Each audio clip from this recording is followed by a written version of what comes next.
सफ़र कठिन ही सही मगर आगे बढ़ना ज़िंदगी है। कांटों से भरी राहों में फूलों सा खिलना ज़िंदगी है। हार जीत की फिक्र छोड़कर कोशिश करना ही ज़िंदगी है। गमों के गहरे साये में भी मुस्कुराहटें ढूंढ लेना ही ज़िंदगी है। Good morning, welcome back to my channel. कैसे हैं आप सभी? आई होप आप सब बहुत अच्छे होंगे, स्वस्थ रहिए, मस्त रहिए और हमारे वीडियो ब्लॉग में बने रहिए।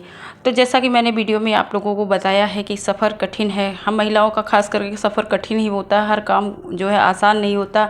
घर से बाहर निकल के जॉब करना, बिजनेस संभालना बहुत ही कठिन होता है। घर पे भी संभालना होता है, घर के लोगों को भी ध्यान देना होता है। और इसी के साथ अपने मॉर्निंग रूटीन भी मैं शेयर कर रही हूँ आप लोगों से। अगर वीडियो आप लोगों को अच्छा लगता है तो video like, share and subscribe करना बिल्कुल ना भूलिए। अगर कुछ भी पसंद आए तो कमेंट में यस ज़रूर लिखें। तो मॉर्निंग में अपना काम मैं किस स्पीड से करती हूँ ये सब आप लोगों को मैं दिखा रही हूँ। तो आज मैं सब्जी रोटी बना रही हूँ क्योंकि बच्चे आज जो है नानी के यहाँ चले जाएंगे आज दिन भर के लिए, कल आएंगे। इस वजह से आज सब्जी रोटी बनाऊंगी क्योंकि दोपहर में खाना नहीं है, सिर्फ खा के सबको निकल लेना है। और मेरा जो काम है मैं तो अपना काम ही करूँगी। मुझे नानी के यहाँ जाना है, लेकिन वही शाम को जब फ्री हो जाऊँगी तो देखती हूँ फ्री होती हूँ कि नहीं। और ये देख सकते हैं बातों बातों में सब्जियों की कटिंग हो गई है और सब्जी मैंने फ्राई कर दिया है। तो सब्जी रोटी ही बनानी है और बाकी कुछ नहीं बनाएंगे। और साथ साथ घर की क्लीनिंग भी ज़रूरी होती है, साफ़ सफाई भी ज़रूरी होती है क्योंकि व्यस्तता में घर को भी संभालना बहुत कठिन होता है। लेकिन व्यस्तता कितनी भी हो, घर की साफ़ सफाई हो, इसको भी ध्यान में रखते हुए चलना होता है। बिजनेस तो बिजनेस ही है, उसको भी संभालना है। कुछ काम छूटने ना पाए, हर काम को बहुत ही अच्छे ढंग से करना होता है। इसके लिए थोड़ा मेहनत, थोड़ा परिश्रम तो करना होता है। सफ़र सच में बहुत कठिन होता है, खास करके हम महिलाओं के लिए। अगर हम महिलाएं कुछ करना चाहते हैं और करने लगते हैं तो कठिनाइयाँ बहुत आती हैं, लेकिन उस कठिनाइयों को अपनी मुस्कुराहट बना के ही हम काम कर पाएंगे और अच्छे से कर पाएंगे। कभी ये नहीं सोचना होगा कि चलो ये काम बहुत कठिन है, नहीं करना होगा। अरे उस चीज़ को कोशिश तो कर सकते हैं, कोशिश करेंगे तभी तो सफल होंगे। अगर मान लिया कि ये काम मुझसे होगा ही नहीं तो वो सच में नहीं होता। और अगर मन में ये दिमाग में रख लिया कि ये काम मैं करूँगी चाहे जितना भी कठिन हो, तो वो काम बड़ी आसानी से हो जाता है। और मेरा तो यही मानना है, जिन महिलाओं को ये सोचती हैं कि मेरा काम ये मैं नहीं कर सकती है, तो उस चीज़ पे ज़्यादा फोकस करिए, वो चीज़ आपसे बहुत अच्छे से हो जाएगी। और बातों बातों में मेरे बच्चे तैयार हो गए हैं स्कूल के लिए। स्कूल का लंच टिफ़िन दे दिया है बच्चों को, बच्चे जा चुके हैं स्कूल तैयार होके। और भी मैं भी नहा के पूजा पाठ करने के बाद फिर थोड़ा सा किचन की क्लीनिंग कर लिया है। और इसके बाद फिर मैं भी निकलूँगी अपने स्कूल के लिए। स्कूल के साथ पार्लर, बुटीक सब कुछ देखते हुए फिर फाइनली पहुँचूँगी नानी के यहाँ।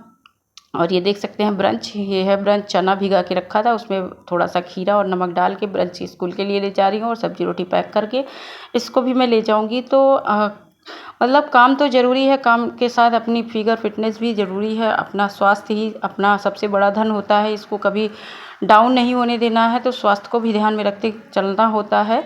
और ये रेडी मैं होके निकल आई हूँ स्कूल। और स्कूल में भी अपना क्लास वगैरह अटेंड किया। तो अभी पीजी क्लास में बच्चों का वीडियो बन रहा था, थोड़ा सा आप लोगों के लिए बना दिया है, शेयर कर दिया। तो पीजी क्लास में ही मेरी ड्यूटी अभी लगी हुई थी। बाकी मैं सेकेंड, थर्ड, फोर्थ तक पढ़ाती हूँ, इससे ज़्यादा अभी मैं नहीं पढ़ाती हूँ। और स्कूल से आने के बाद सीधा मैं पार्लर में आई। तो पार्लर में आते ही जैसे मैं झाड़ू लगा रही थी पार्लर में, वैसे कस्टमर आना शुरू हो गया। तो कस्टमर आते हैं, उनको मैनेज करके चलना होता है। मैंने बोला आप 2 मिनट बैठ जाइए, मैं जल्दी से झाड़ू लगा लूँ, क्योंकि रोज़ का रोज़ पार्लर में सिलाई वगैरह करने पे कचरा तो हो ही जाता है। तो उनको थ्रेडिंग बनानी थी और कुछ अल्टर के कपड़े लाए हुए थे, तो इनको शादी में जाना है। उन्होंने बोला दीदी कल शाम तक मुझे चाहिए, तो मैंने सोचा आज ही कर दूँगी। और ये पैसा दे के जा चुकी हैं थ्रेडिंग का, बाकी अल्टर के पैसे कल देंगी। तो थ्रेडिंग का मैं 25 रुपये लेती हूँ, फोरहेड अपर लिप्स का 10-10 रुपये, वही ऐड करके 45 रुपये हो जाते हैं मेरे। तो इतना मैं अर्निंग कर चुकी हूँ। और फिर इमरजेंसी में एक साड़ी आई और 2 ब्लाउज सिलने के लिए आए। तो इसका भी टाइम एक हफ्ते का मांगा है कि एक हफ्ते में दीदी बना के दे देना, तो इसको मैं रख देती हूँ। और सोच रही थी इसमें फॉल लगा लूँ, तब तक जो है तीसरा कस्टमर आ गया। और उन्होंने कहा कि मेरी साड़ी ब्लाउज सब अटेंडम दे दो। अभी टाइम 4:30 बजे का हो रहा था। तो जब तक मैं मन बनाती कि क्या करना है, कैसे करना है, तब तक अटेंडम आ गया ब्लाउज़ सिलने के लिए इमरजेंसी। और ये इमरजेंसी आज ब्लाउज़ देना है, ना कोई पीको ना कोई फॉल करने वाला है, मुझे ही करना है जो कुछ भी करना है। तो साड़ियों को उससे मैं ब्लाउज़ निकाल के अलग कर दे रही हूँ और ये फॉल को धुल के मैं डाल दे रही हूँ तार पे। तो ये अपना सूखता रहेगा, तब तक मैं ब्लाउज़ की कटिंग करके अपना जोड़ लेती हूँ।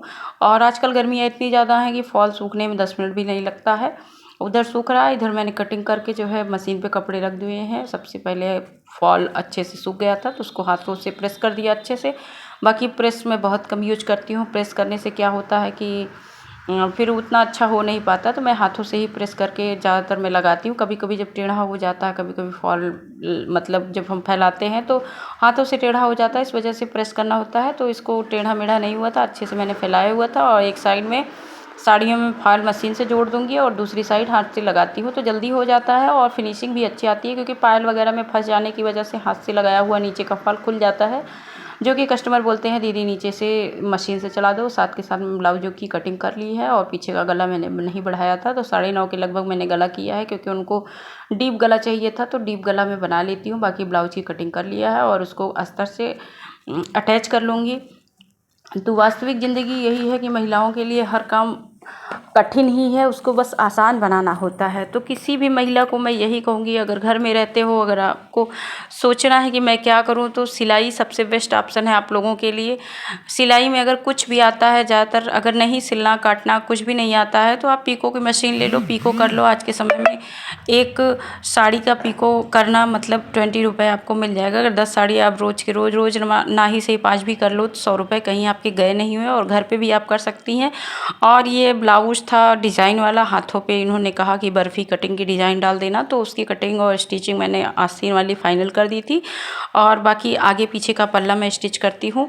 बातों बातों में काम भी हो रहा है और जो है सिलाई भी हो रही है। देखती हूँ कितने बजे तक कि मैं फाइनली सिल के जाती हूँ ब्लाउज, क्योंकि ये कपड़ा ऐसा था कि इस पर मेरी कैंची काम नहीं कर रही थी, तो कैंची भी फिसल रही थी और कपड़ा भी बहुत फिसल रहा था। कैंची में मैंने गौर नहीं किया तो टाइम थोड़ा सा ज़्यादा लग गया। इसलिए कहते हैं कैंची और मशीन हमेशा बहुत अच्छी होनी चाहिए, इस पे ज़रूर केयर करना चाहिए।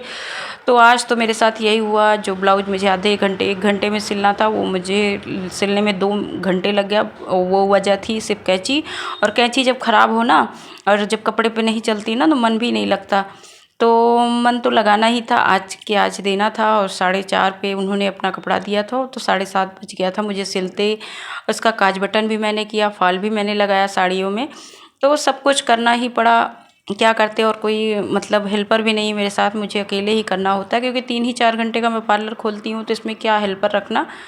और ज़्यादातर एक बार मैंने अपने पार्लर में हेल्पर रखा था, तो उन्होंने जो है मतलब अच्छा सा उनका काम नहीं मुझे समझ में आया, क्योंकि हेल्पर भी बहुत विश्वसनीय होता है, तो विश्वसनीय उतनी नहीं थी, इस वजह से मैंने हेल्पर हटा दिया। मैंने कहा चलो 4 घंटे का काम है, अगर 4 घंटे भी मैं कंटिन्यू बैठती हूँ तो कस्टमर अपने आप आते हैं और टाइमली उनको उसी टाइम पे आना होता है। तो जैसा कि आप लोग मेरे वीडियो में देखते ही हैं, मैं 1 डेढ़ बजे या 2 बजे तक आती हूँ। और ये फाइनली मेरा ब्लाउज जिसका कस्टमर का था फाइनली तैयार हो गया था। तो उन्होंने कोई नाप दिया नहीं था, खुद आई थी और उन्हीं का नाप मैंने ले लिया था ऐसे ही, और फिर बुला के उनको नपवाया कि आप एक बार नाप लो।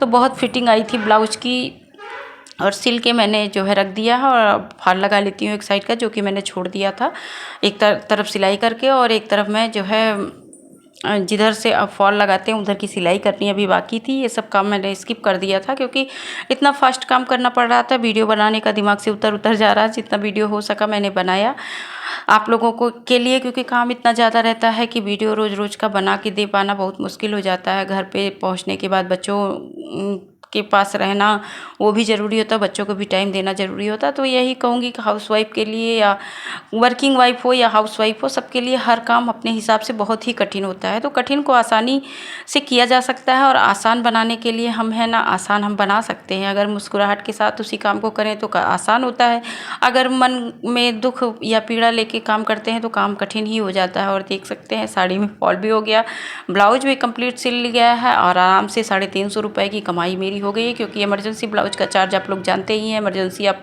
सिलते हो 2-3 घंटे के अंदर तो इमरजेंसी चार्ज भी मिलता है। तो आज जो मैं 200 में ब्लाउज का रेट मेरा वैसे 200 रुपये है, लेकिन इमरजेंसी होने की वजह से 300 रुपये मैंने लिया। उन्होंने बोला कि आप इमरजेंसी चार्ज लगा दो, वैसे मैं ले नहीं रही थी, क्योंकि 4:30 बज गया था, मुझे जाना भी था। और देख सकते हैं अंधेरा हो चुका है, तो काफ़ी अंधेरा हो गया था। 7:30 बजे आप लोग जानते ही अंधेरा हो गया था। तो मैंने हस्बैंड जी को फ़ोन कर दिया था कि आप आ जाओ, और मुझे निकलने में लेट होगा, क्योंकि 7.5-8 किलोमीटर मेरा घर है। तो रात के टाइम थोड़ा सा निकलना महिलाओं के लिए कठिन होता है, ऐसा आप लोग समझ सकते हैं। मेरा भी यही मानना है कि बहुत रात में औरतों को घर जाना अच्छा नहीं होता, टाइमली आप निकल जाओ। तो इसी वजह से मेरा शॉर्टेज रहता है। अगर कभी यहाँ पे रहने का मौका मिला तो मेरा पार्लर बहुत अच्छा चलता है 4 ही घंटे में। और ये देख सकते हैं 500 रुपये मैंने कमा लिए, 300 ब्लाउज का और थ्रेडिंग वगैरह का, और कुछ काम था जो है मैंने कर लिया है, तो 550 की कमाई हुई है।